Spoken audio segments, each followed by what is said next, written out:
Assalamualaikum warahmatullahi wabarakatuh. Bismillahirrahmanirrahim. Alhamdulillahirabbil alamin. Wassalatu wassalamu ala asyrafil anbiya'i wal mursalin sayyidina wa maulana wa habibina wa syafi'ina Muhammadin wa ala alihi wa ashabi ajma'in, amma ba'du. Hadirin wal hadirat, kaum muslimin muslimat yang dirahmati Allah, khususnya keluarga besar Matlabul Falah dimanapun berada. Ketemu kembali dengan kami dari keluarga Matlabul Falah yang pada kesempatan sore hari ini memasuki hari puasa yang ke-5. Semoga kita selalu diberikan kesehatan, terutama pada bulan suci ini, sehingga kita bisa menjalankan Ramadan dengan penuh khidmat dan sekaligus dalam rangka menyongsong bulan mulia yang penuh berkah ini. Pada kesempatan kali ini kami ingin mencoba untuk menjelaskan beberapa hal yang bisa merusak atau bisa membatalkan puasa kita. Sebagaimana kita pahami bahwa menjalankan ibadah puasa di bulan suci Ramadan ini adalah kewajiban bagi setiap muslim di dunia. Hal ini sebagaimana disebutkan dalam Al-Quran dalam surah Al-Baqarah ayat 183 dan juga beberapa hadis Nabi Muhammad SAW tentang rukun Islam. Pelaksanaan puasa dilakukan mulai imsak atau fajar shodiq atau waktu subuh hingga terbenamnya matahari atau waktu maghrib. Bulan Ramadan juga menjadi bulan yang penuh dengan keberkahan dan memberikan kesempatan untuk umat Islam untuk memperbanyak amalan di dalamnya.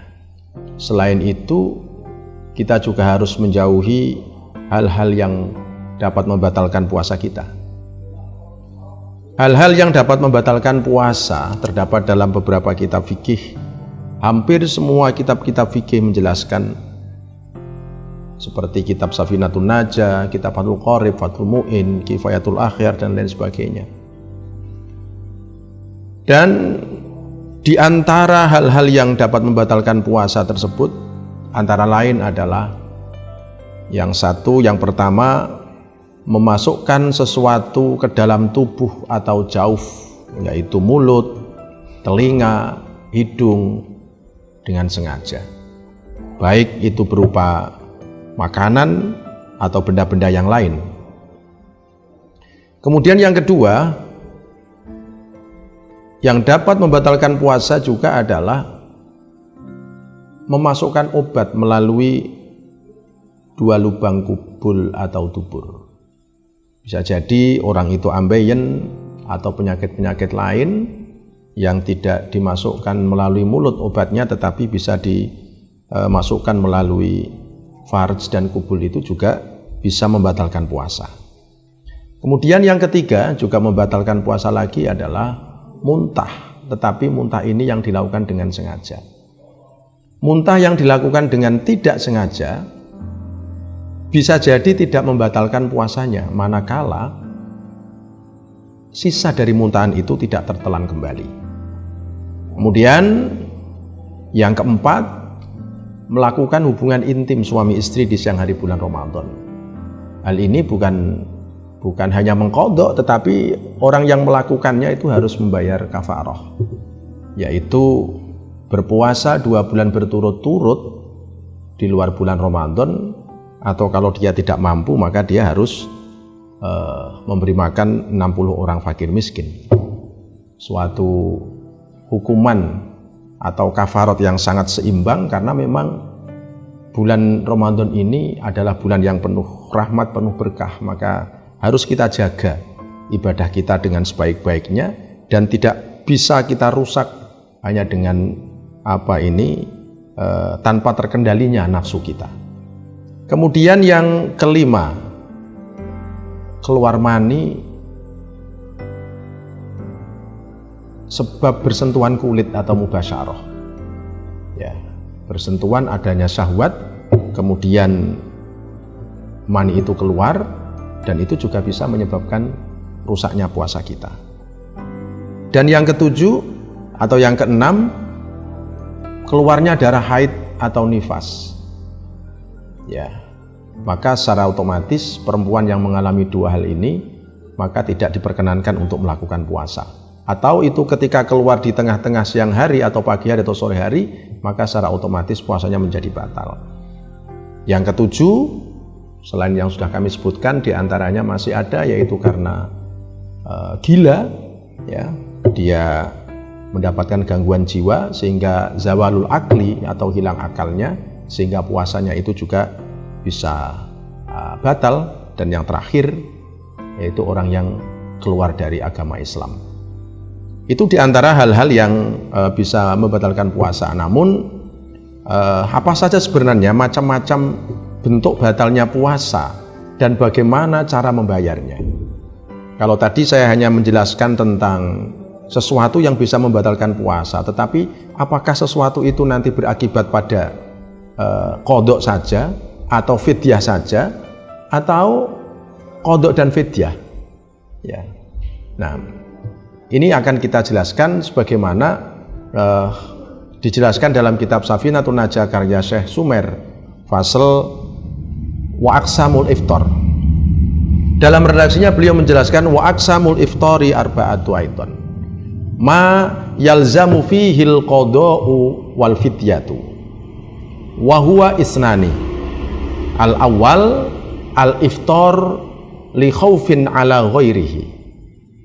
Wasani al iftar ma'a ta'khiri qada'in ma'a imkani hatta ya'tiya ramadhanu akhar. Wasaniha ma yalzamu fihi al qada'u dunal fidyah wa huwa yaksuru kamu huma alaihi. Wasalisuha ma yalzamu fihi al fidyatu dunal qada'i wa huwa syaikhun kabir.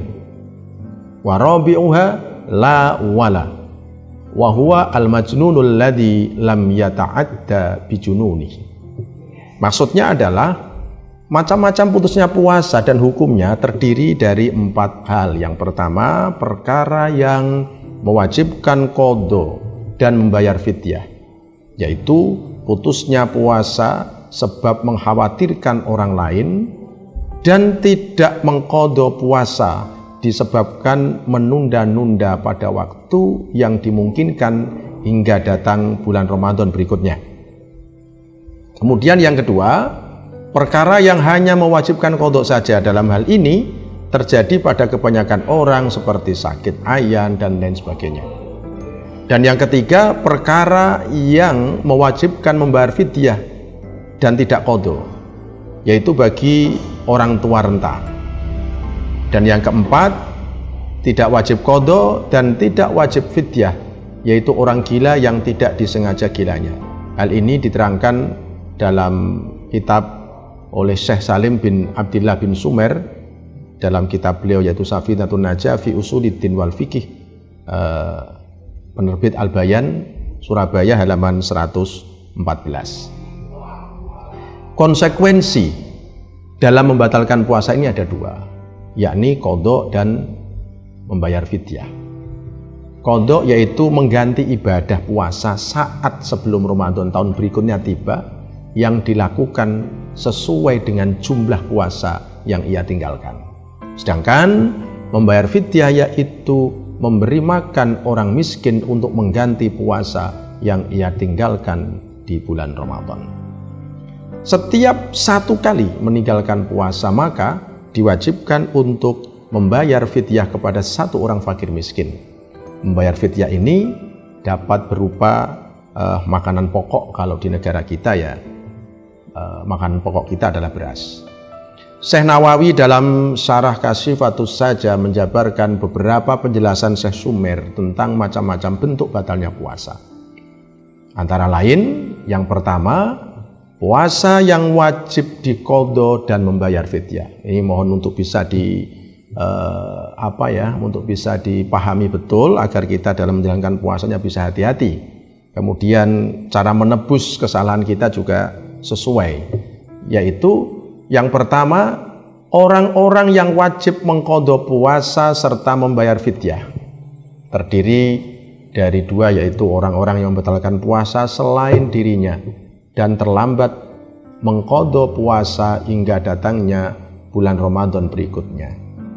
Syekh Nawawi memberikan contoh pada poin pertama seperti halnya orang yang menyelamatkan orang lain atau selainnya, dan hal tersebut menyebabkan ia membatalkan puasanya. Misalnya seorang ibu yang sedang menyusui, ia khawatirkan kesehatan anaknya tersebut ketika ia berpuasa. Hal ini juga dijelaskan oleh Imam Al-Ghazali dalam karyanya, yaitu dalam kitab Ihya Ulumuddin. Beliau menjelaskan, wa ammal fidyatu fatajibu 'alal hamil wal murdi idza aftarata khaufan 'ala waladayhima likulli yaumin muddun khintah limiskin wahid ma'al qadha. Adapun fidyah adalah wajib atas wanita hamil dan menyusui ketika keduanya membatalkan puasa karena khawatir akan keselamatan anaknya.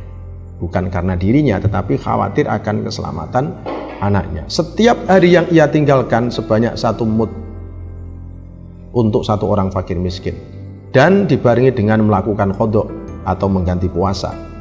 Ya, mungkin nanti bisa dijelaskan 1 mud itu berapa. Yang bisa kita pahami dari beberapa keterangan para ulama itu, ada yang mengatakan 675 gram, ada yang mengatakan 750 gram dan lain sebagainya. Yang jelas 1 mud itu adalah untuk 1 hari yang kita tinggalkan. Kemudian jenis yang kedua, yaitu orang yang meninggalkan puasa dan diwajibkan untuk mengqadha. Syekh Nawawi memberikan keterangan, orang-orang yang membatalkan puasa dan boleh mengqadha saja, yaitu orang yang meninggalkan puasa karena sakit ayan di antaranya. Kemudian melakukan perjalanan jauh, sakit tidak permanen, atau lupa berniat di malam hari. Juga menyebabkan puasanya batal lagi, yaitu menyengaja berbuka dan lain sebagainya. Maka ini perlu kita pahami betul, perlu kita antisipasi bahwa niat diantaranya di malam hari itu harus betul-betul diikrarkan. Karena ada satu hadis yang menyatakan man lam yubayyitis siyama qoblal fajri fala siyama lahu. Ini yang kemudian menjadi dasar Syafi'iyah bahwa orang yang lupa niat pada malam harinya dianggap tidak sah. Maka untuk mengantisipasi hal itu, pada malam pertama bulan Ramadan kita juga harus ittiba, ya, mengikuti pendapat Imam Malik dengan niat 1 bulan di malam pertama Ramadan.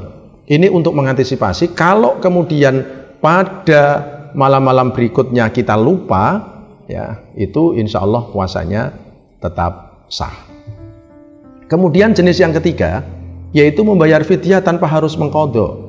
Bentuk yang ketiga ini hanya wajib membayar fidyah tanpa harus melakukan qadha. Hal ini diperuntukkan untuk siapa? Yaitu orang tua yang sudah tua renta, manula, manusia lanjut usia, yang memang beliau-beliau ini sudah tidak mampu lagi untuk melakukan puasa. Maka agama memberikan kesempatan, ya, karena memang beliau-beliau ini sudah tidak mampu, maka tidak ada wajib qadha bagi beliau-beliau ini. Tetapi beliau-beliau ini hanya diwajibkan untuk membayar fidyah. Selain itu, berlaku pula untuk orang-orang yang sakit dan tidak bisa diharapkan kesembuhannya. Ini juga tidak wajib qadha, tetapi hanya cukup membayar fidyah. Hal tersebut dianggap logis. Karena apa? Karena lemahnya fisik yang tidak bisa memungkinkan mereka untuk mengganti puasa yang ia tinggalkan sebelumnya. Syekh Taqiyuddin dalam kitab Kifayatul Akhir mengatakan, wa in khafa ta'ala waladihima bisababi isqatil walad fil hamil wa qillatil laban fil murdi aftarata walaihimal qadha lil iftar wal fidyah likulli yaumin muddun minat ta'am. Jika keduanya, yaitu wanita hamil dan menyusui, ya, mengkhawatirkan kondisi anaknya sebab keguguran bagi wanita hamil, dan karena qillatil laban, sedikitnya ASI bagi wanita yang menyusui, maka keduanya diperbolehkan untuk berbuka. Dan wajib atas keduanya untuk mengqadha dan membayar fidyah 1 mud untuk setiap hari yang ia tinggalkan. Nah, ini bisa dilihat dalam kitab Ihya Ulumuddin juz 1 halaman 213. Hadirin kaum muslimin muslimat yang dirahmati Allah, dan yang terakhir jenis yang keempat yaitu bagi mereka yang meninggalkan puasa tidak diwajibkan qadha dan tidak diwajibkan fidyah. Bagi siapa mereka diberikan kebebasan seperti ini? Ya, karena mereka ghairu akil atau belum baligh. Siapa saja? Yang pertama bisa jadi karena mereka gila, ya, juga anak kecil yang belum baligh, dan juga orang kafir asli. Ini sebagaimana dijelaskan oleh Imam Nawawi dalam Syarah Kasifatu Sajanya, halaman yang sama yaitu 114. Hadirin hadirat yang dirahmati Allah, demikian sedikit penjelasan dari kami. Semoga bisa memberikan manfaat kepada kita dan menjadikan puasa kita lebih khidmat dan insya Allah menjadi sempurna. Ya, berusaha untuk berpuasa dengan sebaik-baiknya dengan cara menghindari hal-hal yang mungkin bisa membatalkan puasa kita. Tetapi ingat, jangan lupa bahwa juga ada hal-hal yang sebenarnya justru mampu merusak ibadah puasa kita. Di antaranya berkata bohong, kemudian mengumpat, ya, kemudian hal-hal lain yang sifatnya kalimat-kalimat atau bahasa-bahasa kita yang kurang baik terhadap orang lain ini juga bisa merusak ibadah puasa kita. Dan ini yang justru yang paling berbahaya menurut kami, karena memang ini hampir tidak terasa dan kadang-kadang selalu muncul dalam hati kita. Maka mari kita selalu minta kepada Allah Subhanahu wa taala agar kita diberikan kesempatan untuk beribadah puasa ini dengan sebaik-baiknya, dengan setulus ikhlasnya, dan diberikan kesempatan pula untuk menjaga diri kita dari hal-hal yang membatalkan puasa. Salam sehat, Ramadan berkah. Wallahu yaufiquna fi ma yardah. Assalamualaikum warahmatullahi wabarakatuh.